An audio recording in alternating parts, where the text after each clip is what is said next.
welcome to my channel, A Book Forest. My name is Kim, and today I'm going to be doing a review of The Berry Pickers by Amanda Peters, which is a book I picked up on a whim.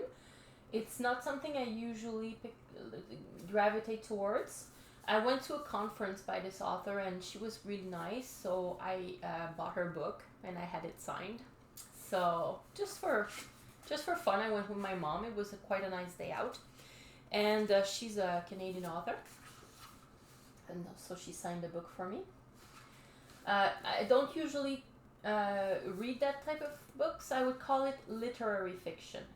Initially, I thought it was more of a thriller or mystery, because on the blurb it says that it's about Mi'kmaq family, indigenous people from Nova Scotia, and they go to Maine every summer to pick blueberries. So that's why they're the berry pickers. And the youngest kid, the youngest girl, gets kidnapped or disappears. We don't know. So she's sitting on a rock one afternoon. Her little brother, who is a couple of years older, is with her, and he's the last person to see her. And that's there it is. So at first I thought it was gonna be like a detective story or a mystery. No, it's not. Like, it's pretty clear very quickly in the book what happens to the little girl, and we kind of know everything. Like, there's no mystery. I think it's more about a human story, description of a family especially, and what happens when you grieve and when you feel guilty. So that's more what this is about. So if it's your kind of thing, I would say it's very good. I'm giving it 3 stars just because it's just not my cup of tea. There is not much plot, I would say. It's mostly people interacting with each other and introspection and thoughts and feelings. So that can only take me so far, unfortunately. But it was good. I think it's very well written, and there's some really nice quotes in there. I'm gonna give you a few. So the main perspectives that we follow is Joe, who is the young brother who was the last to see his young sister before she disappeared, and Norma, who is a girl who is being overprotected by her mother, very neurotic mother. And these 2 perspectives are the ones we follow. So Joe is part of the Mi'kmaq family. So they basically live in a household together, and their parents, the children, and it's their day-to-day lives and the tragedies that befall them, because that's not the only tragedy that happens.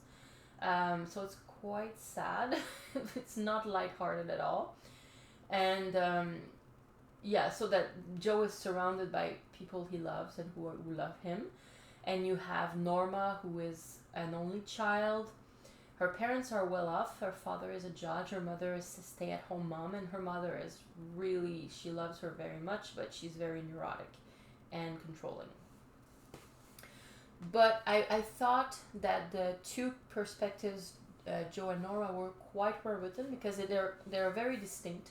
Like, you can feel the actual personality and the colors from, like, the different lifestyles and personalities, everything. So that's not easy to do in this type of book, because there's nothing to fall back on. Like, it's all about what they're going through. So yeah, I was very impressed by that.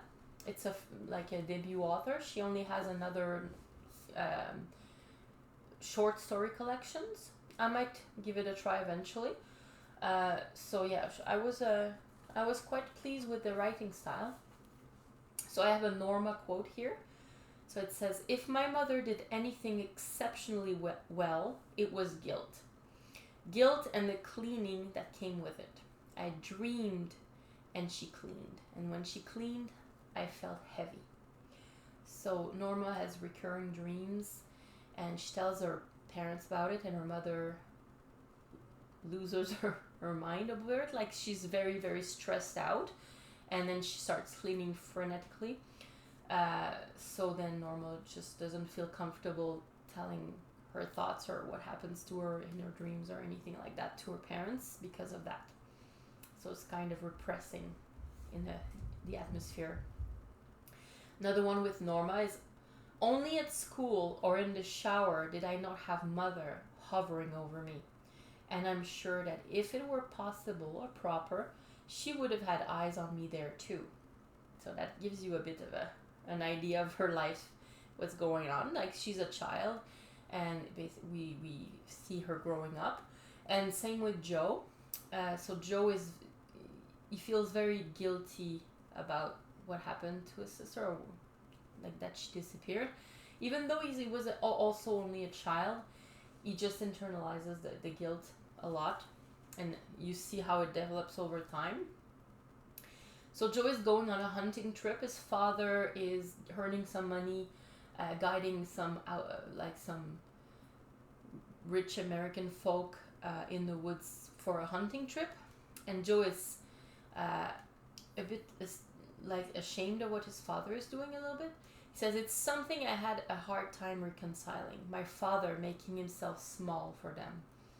People will be someone other than themselves if they have people who rely on them, his sister said.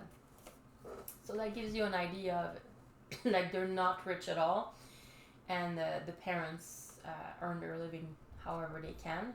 They cannot not only do berry picking all year, so they do a little bits and pieces. There are some insights into the Mi'kmaq family's life and how they relate to their own people and also to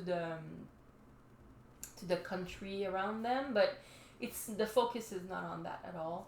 It's really on the relationships between the family members and on the grief everyone is feeling and how they pick up their lives and how they go on. And yeah, it's mostly about Joe and Norma. So for me, it was a bit boring at some point. Sorry, I just could not anymore. I read it all, but it took me a while. So I would say if you like literary fiction, give it a try. It's really good. Sorry, I had a cold. If you don't enjoy like things that have no plot, I don't think that's for you.